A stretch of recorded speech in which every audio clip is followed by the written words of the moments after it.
Good job, right?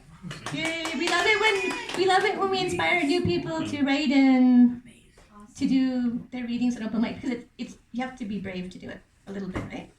Yeah. So next we have Bryce, who has come from Maple Ridge via Richmond or something, right? He followed Lausanne. She led the way. GPS sucks. Yeah. So Herb has a poem that kind of you're going to dedicate to one of the paintings, or just you're gonna make it work. One of these paintings, I'm sorry. Okay, that's But fine. if you're okay. But another acrostic poem that you wrote Yeah. for something else. Okay. If you can keep that burning, that's the picture. Okay. So maybe you can describe the picture a little bit. You might not be able to see it. It's a saxophone player. Or... Saxophone player. Yeah. Smoky jazz bar. Okay. And this is a photograph that you found, or Yeah, Yeah, I okay. look for stuff for my blogs, and then I find other stuff, and off I go. But also, I went to a poetry reading at the Surrey Muse, and this little young lady showed up for the first time to a poetry reading, and she's trying to get into the poetry circles. And she read a poem, or she didn't read it, she just recited a poem that mentioned John Coltrane and jazz and the effect that it had on her. She was in the street and it brought her to her knees. And that brought me to some memories, a very precious memory of mine. And the picture just matches that perfectly, because this is the Smoky Jazz Bar. Old-fashioned smoky jazz bar. After hours, we find a stool at the horseshoe counter semicircling the stage.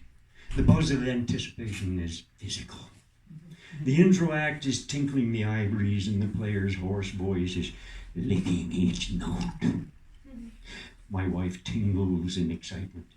She who loves the chill and the thrill of the Coltrane and the Brubeck, the Clark Terry, the Duke and the Count, and tonight is the Count. Only it isn't the Count.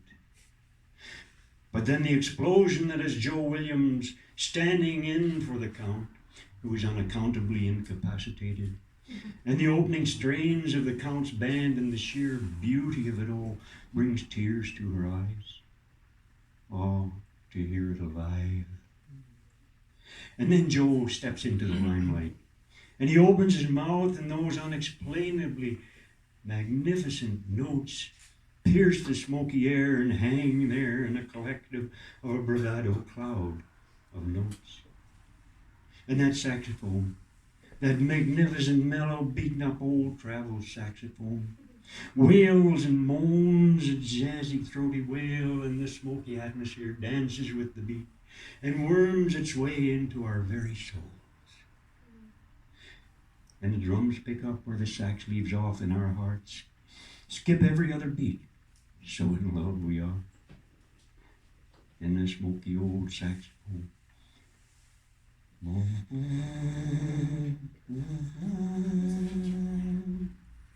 Wails its wailing beat.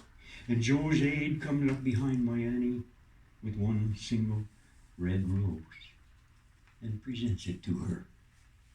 And my Annie is ecstatic, and she hopes the sax will never cease wailing, and that Joe will sing to her forever.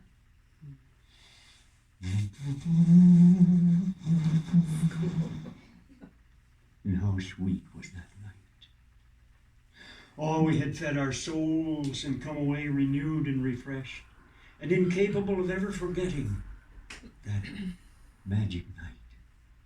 Even today, that haunting sax and that deep blues voice wail in my head. And her voice whispers softly in my ear her thanks with a hug and a, "This is the best birthday present you've ever given me."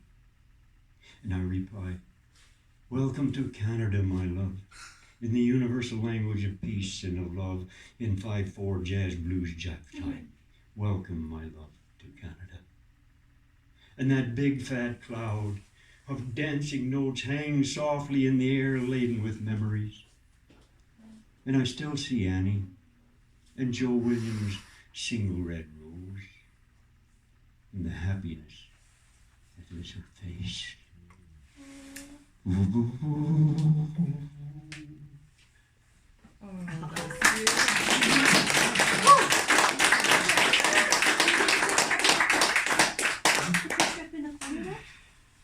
Kind of almost could fit. Yeah. Yeah, there's a painting up here by Kevin To that Jordan. one, yeah. And is that a trumpet or is that a saxophone? I'm not sure. That's a trumpet. Trumpet. But it kind of, Yeah, it Lou. almost kind of works with that painting. So I just wanted to point that out. Yeah. So